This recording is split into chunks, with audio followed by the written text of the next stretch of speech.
Olá, tudo bem? Eu sou o professor Alberto Veras e hoje vamos estudar os aspectos relativos à aplicação da Lei Penal Militar. De modo geral, a aplicação da Lei Penal Militar, assim como nos demais ramos do direito, rege-se pelo princípio da legalidade. Estudaremos primeiramente sua aplicação no tempo e no espaço. Em relação à aplicação no tempo, no direito penal militar, aplica-se a lei penal em vigor quando for praticado o fato e, sobrevindo nova lei, somente retroagirá para beneficiar o acusado. A descriminalização de condutas, também conhecida como abolitio criminis, não afasta a existência do crime já cometido, mas extingue sua punibilidade e afasta todos os efeitos penais da sentença condenatória, mesmo com o trânsito em julgado. Assim, temos que quando a abolitio ocorre antes do trânsito em julgado, resta extinta a punibilidade, o que impede os efeitos penais e extrapenais da sentença. No entanto, ocorrendo após o trânsito em julgado, é extinta a punibilidade em âmbito penal. Extrapenais, de natureza civil, serão produzidos e são preservados. Quando a lei nova for mais grave que a anterior, vige um princípio da irretroatividade da lei penal mais severa. Já quando a lei nova for mais favorável que a anterior, configura-se a exceção para beneficiar o réu. A benignidade da nova lei deve sempre ser aferida no caso concreto, cabendo exclusivamente ao juiz comparar as leis em confronto e decidir qual é a mais benéfica. Atenção, o CPM veda a combinação de leis. Assim, a apuração da lei penal benéfica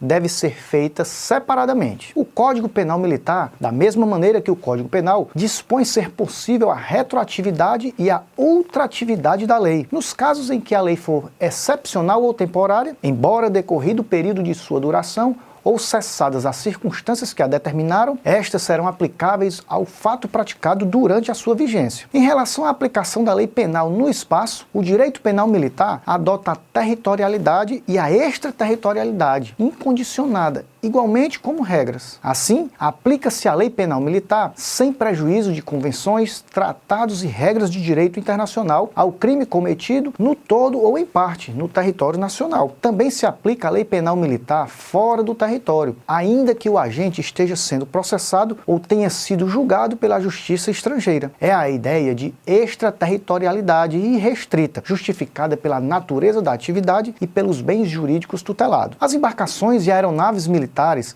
são extensões do território nacional, sendo também aplicável a lei penal militar ao crime praticado a bordo de aeronaves ou navios estrangeiros, desde que em lugar sujeito à administração militar e o crime atente contra as instituições militares. O CPM adotou, em relação ao tempo do crime, o mesmo critério do CP, a teoria da atividade. Assim, o crime será considerado praticado no momento da ação ou da omissão, independentemente da ocorrência do resultado. Em relação ao lugar do crime militar, o CPM adota a teoria da ubiguidade, segundo o qual se considera o local do crime tanto o lugar onde se deu a ação ou omissão, como o sítio em que o resultado ocorreu ou deveria ocorrer. Nos crimes omissivos, a regra é a teoria da atividade. Ao tratar da aplicação da lei penal militar em relação às pessoas, a análise aborda a aplicação da lei penal aos chefes do Poder Executivo e aos detentores de cargo eletivo do Poder Legislativo, nos 3 níveis, e aos diplomatas. Temos então as imunidades, que resultam da isenção de determinadas regras jurídicas no benefício das pessoas que as detêm. Vale ressaltar que as prerrogativas aqui não são pessoais, e sim funcionais. Não se tem em vista a pessoa,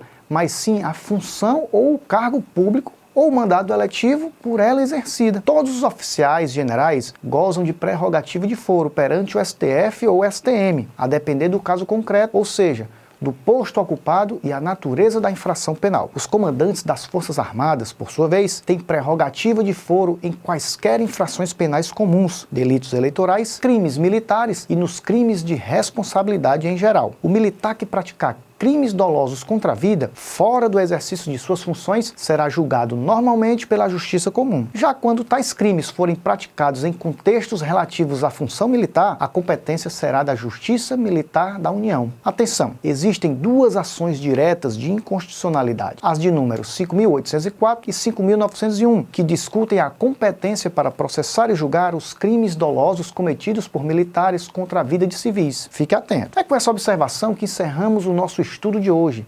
Em sua área do aluno, você encontrará um material didático relativo a esta aula que traz maiores informações sobre os tópicos aqui estudados. Persista em seus esforços. Alguns dias são cansativos, porém, com determinação virá a recompensa. Até mais e até o nosso próximo encontro.